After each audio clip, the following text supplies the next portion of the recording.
طيب دي الليست اللي انا قلت الاول اللي هي السبلاي ليست والايكويبمنت ليست والفارماسيوتيكال ليست.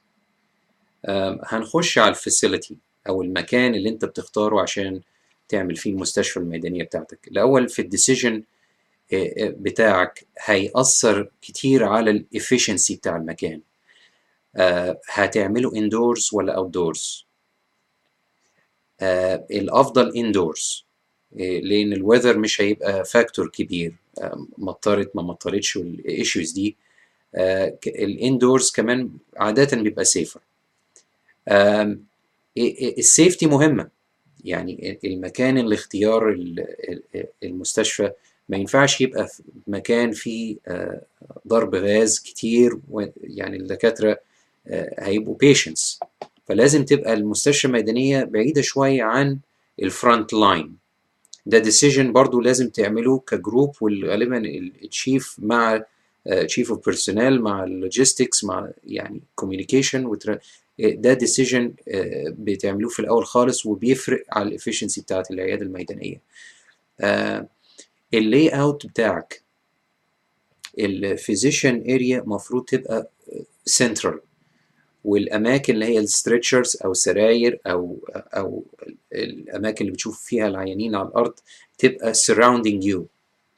السبلايز بتبقى peripherally مع الكوميونيكيشنز واللوجيستكس.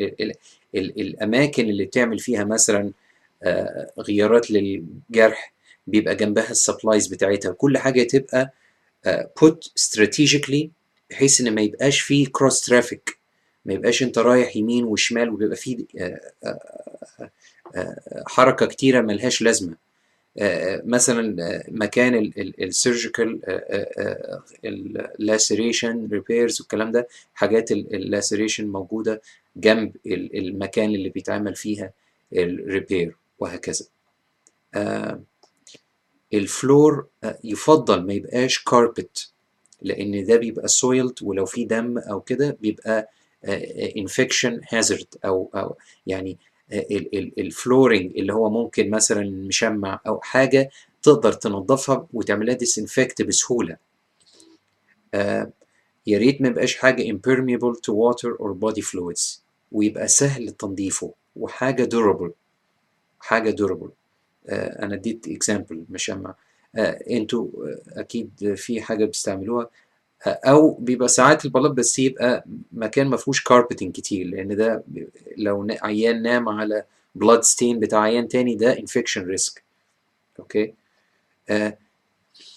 انا هنا بقى هتكلم على الاوبريشنال فلو بتاعك. اي عياده، اي مستشفى، اي مكان في الدنيا بيبقى له اوبريشنال فلو. ايه الستبس اللي انت بتاخدها؟ ده بتبتدي من اول الترياج. من اول الترياج دي بتبقى the first step، وبعد كده بيبقى فيه التريتمنت اند ستابلايزيشن اريا، وبعد كده المكان اللي هو بيفضل فيه لغايه لما اما هتعمل له ترانسفير او عايز لسه مش جاهز تعمل له ديسشارج نخليه عندك. ده الاوبزرفيشن والترانسفير اريا. دي 3 ستيجز لازم موجودين في العياده: الترياج اريا، التريتمنت اريا، الديفينيتيف تريتمنت اللي تقدر تقدمها، والاوبزرفيشن ممكن يبقى في نفس المكان او الترانسفير. ممكن تعمل اوبزرفيشن اريا تانية. افرض انت محتاج الاسترتشر او محتاج المكان ده عيان تاني جاي مور اكيوت، عشان كده يبقى الثري ارياز دي لازم تبقى موجوده متوفره عندك في العياده او المستشفى الميدانيه بتاعتك. ده هيدخلنا في الكلام عن الترياج. دي اهم حاجه في اي تراما في الدنيا، لازم تعمل لها ترياج، تبقى عارف الليفل بتاع التراما اللي جايه ايه. انا هديكوا 3 ترياج designations. اوكي. التراما ترياج is the first one، وهنتكلم عن الكرايتيريا بتاعتك. اعرف امتى العيان ده محتاج تعمل له ترانسفير لتراما سنتر او مستشفى يبقى فيها تراما كابابيلتيز. لو في عنده اي penetrating injury، لو في عنده open or depressed skull fracture، لو في عنده obvious chest injury with a flail segment paradoxical movement في الchest، عنده obvious injury، ده غالبا هيحتاج a definitive أو trauma facility. عنده extremity trauma with vascular deficit، عيان مش عارف تقيس البلس عنده في رجليه، الرجل ممكن يبقى فيه acute ischemia، محتاج trauma facility، هيحتاج تيست أكتر أنت مش موجودة عندك. يعني أنا فاكر ما قلت لك السلايد بتاع الليفل اوف كير فيلوسفي، اعرف الليميتيشنز بتاعتك. انا كاتب لكم الكرايتيريا اللي هي سواء كانت اناتوميك، الفسيولوجيك اللي هي جلاسكو كوما سكيل less than 14، السيستوليك بلاد بريشر less than 100، او الريسبيتوري ريت greater less than 10 or greater than 29. الميكانيزم كرايتيريا دي كرايتيريا تانية، ودي بتبقى غالبا في motor vehicle accidents، مش هتفيدك قوي هنا. بس الاناتوميك والفسيولوجيك دي تراما ترياج ممكن تستعملها. انا بفضل الديزاستر ترياج. It's much simpler. It's 3 assessments: mental status, respiratory rate and perfusion. والله الثلاثة دول كويسين غالبا. This is a low level of acuity. If there's abnormalities, high respiratory rate، تعرف ازاي اذا كان respiratory rate عالي؟ تعرف ازاي other than counting the respirations per minute، تعرف العيان مش عارف complete sentences، بينهك. البرفيوجن عندك بتقيس، بتشوف هل في central، في peripheral cyanosis، الكابيلاري ريفيل في الفينجرز عاملة ايه؟ less than 2 seconds ولا it's delayed greater than 5 seconds. البلد بريشر بتاعه عامل ايه؟ هل في is he perfusing his organs properly؟ mental status، والله is he stuporous، يعني بينام كده ويعني confused، او يعني كل الستيجز دي بتاعت الستوبر، واحد بيصحى بس يعني لما تعمله stimulation، او واحد in a coma ما فيش response خالص، واخد بالك. كل دي stages في الديزاستر ترياج، تعرف roughly تعرف تعمل estimate للعيان قدامك ده، وبيست عليها بتعمل له color coding. الايميديت او الريد اللي هو العيان اللي هو في abnormality في واحدة في الثلاثة دول، بتديله ريد أو يلو designation. الجرين أو الجرين طبعا ده أقل، يعني يبقى أقل. البلاك lowest priority اللي هو البيشنت dead، يعني أنت برضو مش عايز، أنت عايز تهتم بالبيشنت اللي أنت تقدر تعمل معاه difference، يعني دي في الديزاستر ترياج. أوكي، فدي بس عشان تبقوا عارفين التراما الترياج كلاسيفيكيشن دي، ومع التراما كلاسيفيكيشن دي الكالر كودنج. انا بديكوا ايدياز، مثلا اوراق، عيان ده احمر، ده هاي ليفل، يلو اللي هو الميدل، الجرين اللي هو لوست. دول كالر كودنج او بالتيب، مش شرط يعني يبقى يعني كليب بوردز او ورق، يبقى طريقه تبقى منظم، عارف مين العيان لازم اشوفه الاول. ما ينفعش هتشوف 30 عيان في نفس الوقت وتشوفهم كلهم بنفس الافشنسي، لازم هتنقي وهتفوكس على العيان اللي محتاج لك، اكتر واحد محتاج لك هو ده اللي لازم تشوفه الاول.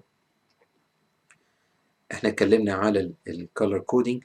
ايه الاير واي او بريثنج ديفيكولتيز، ياخد ريد ليفل او جروس بليدنج، واحد عنده جروس بليدنج هيفلي. الديليد بقى اللي هو التريتمنت، يعني الديلي بتاعها مش سيريس قوي، هو يعني مش as emerging. ده هيخرجني السلايد بتاع الفيرتيكال والهوريزونتال بيشنت. مش كل بيشنت هيجي هيحتاج ستريتشر او سرير او هيحتاج مكان لوكيشن يعني تاخده على الارض. يعني في عيان ممكن تسعفه وهو لو التراما ليفل بتاعه قليل، لو البرفيوجن بتاعه كويس، ما فيش نزيف، شاك بيكلمك عادي، ما انت ستاتس كويس، ريسبيتوري كويس، ده ممكن يعني تسعفه مثلا يعني على كرسي، يعني لو في مكان او انت وهو واقف ممكن يعني ما يبقاش لازم ياخد مكان اللي يحتاجه واحد، تعمل عملية راش يعني بلاننج للمكان بتاعك. المكان بتاعك ما هوش كبير جدا، انت عندك large number of patients وعايز تبقى most efficient بالمكان اللي عندك. الهاير patient طبعا هياخد stretcher. الترانسبورت، احنا بنشوف الترانسبورت بتاعت البيشنت لازم يبقى على بورد، يفضل ان ما كانش يبقى عن طريق بطانيه ويشيله، يعني يبقى واحد عند الهيد اريا واثنين مثلا يشيلوا من الجنب، وواحد من عند الرجلين، او يعني على الاقل 3 or 4 person transport. السبب في كده ايه؟ ان ممكن يبقى عنده spinal cord injury وانت يعني ممكن انت بالترانسبورت بتاعك يحصل له باراليسيس، فدي حاجه سيريس جدا. فانا حاطط لكم البروتوكول بتاع الايموبيلايزيشن، هي بيست على تو تايبس اوف تراما، يا اما بلانت تراما يا اما penetrating trauma to the head. البلانت تراما ده بتعمل له ايموبيلايزيشن لو عنده سباينال تندرنس، انت بتحس السباين بتاعه سيرفيكال ثوراسيك لامبر، عنده نيورولوجيك ديفيسيت ويكنس في اكستريميتي، ده هيحتاج ايموبيلايزيشن. ها البيشنت التاني اللي هو عنده penetrating تراما وعنده نيورولوجيك ديفيسيت، ده هيحتاج ايموبيلايزيشن يا اما عن طريق سيرفيكال كولر اسمه فيلادلفيا كولر، بيخش كده على الرقبه وبيعمل ايموبيلايزيشن، او الطريق التاني انك انت تحطه على بورد بحيث ان هو ما يحركش السباين بتاعه لغايه لما يحصل له ترانسفير. بعد الايفنت، بعد الرايتس، انت دلوقتي بقى عايز تعمل بلاننج، كونسيدر ها ايه الحاجات اللي انت شفتها، ايه الانجريز انت شفتها اكتر منها. انت محتاج دكتور رمض المره الجايه، محتاج مثلا نيورو سيرجن يبقى موجود، يعني تعمل اناليسيس للايفنت وايه اللي حصل وايه اللي انت محتاجه. طبعا بتعمل ديسمانتلنج للكلينيك بتاعك وتبقى عارف هيروح فين، ده تبع اللوجيستكس والسبلايز، الاكسترا سبلايز، الاكسترا ميديكيشنز، الحاجات دي هتروح فين. لازم بيبقى فيه انفنتوري مكتوبه، يعني الستورج بتاعها فين، على اساس حصل حاجه تانية تبقى جاهز انك انت تعمل اسمبل للعياده دي كلها في وقت قياسي. الحاجه اللي انا بقترحها عليكم ان بعد كل ايفنت بتحصل بتعملوا ريبورت للاكسبيرينس بتاعكم، الانكاونتر شفتوا كام عيان والتواريخ، ويا ريت لو النيتشر اوف انجري تبقى عارف والله احنا شفنا كذا facial fracture، كذا skull fracture، كذا. This is an example of a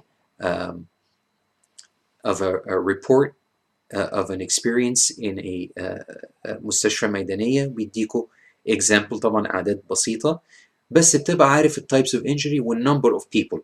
ده بقى بعد كده يحدد لك انت محتاج مين السب سبيشالست والعدد الفيزيشنز. فاكر ما قلت لكم انت محتاج تبقى عارف assessment اللي انت محتاج